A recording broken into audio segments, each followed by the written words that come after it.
त्रिदलं त्रिगुणाकारं त्रिनेत्रं च त्रयायुधं त्रिजन्मपापसंहारं एकबिल्वं शिवार्पणम्। आमे समस्ते शिव मंदिर जाए रुद्राभिषेक मध्य करे और शिवलिंग रे बेलपत्र मध्य अर्पण करती। तेबे आज जानिबा बिल्वपत्र भगवान शंकर को बा शिवलिंग रे किपरि अर्पण करा जाए और किपरि अर्पण कले फल मिले नतुबा आमे ब्रह्म हत्या वज्र मारिला भलिया पापरे आमे भागी हवा वज्रलेप भविष्यति।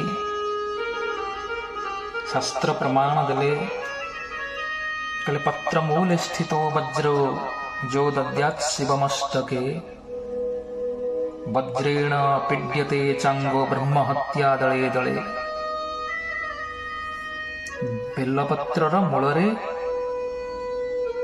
वज्र अर्थात वज्र भलिया बेलपत्रर मूल आउ ये बेलपत्रर मूल जी न छिंडेकरी शिवलिंग अर्पण करे ना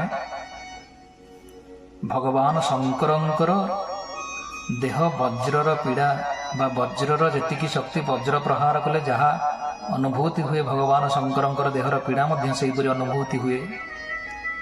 आउ जेते बिल्वदल अर्पण हुए ब्रह्म हत्या दले दले प्रत्येक बिल्वदल अर्पण कले ब्रह्म हत्यार दोष लगे। तेरे किपरि आमे दबा ना बिल्वपत्र डेम्फ को आम छिंडे करी भगवान शंकर को दबा तेले केते परिमाण में छिंडेबा शास्त्र प्रमाण देले कले जबांगुल प्रमाणेन मालुरस्य मूलम त्यजेत अधोमुखम ततो दद्यात् सर्वकामार्थ सिद्धये। जबांगुल प्रमाणर मूलरू छाड़ी दे जबांगुल प्रमाण आउ जहा रहा डेम्फ को आम छिंडे दबा आ बेलपत्र को जिते शिवलिंग अर्पण करवा ना अधोमुख तलमुख करिकी अर्पण करवा ताहले साधकर जे अर्पण करथिबा तार समस्त प्रकार कामना भगवान शंकर पूर्ण करती।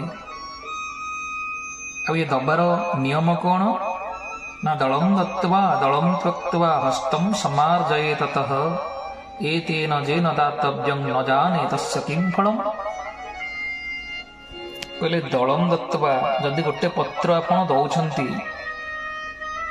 तेबे कौन करिवे ना हाथ धोइबे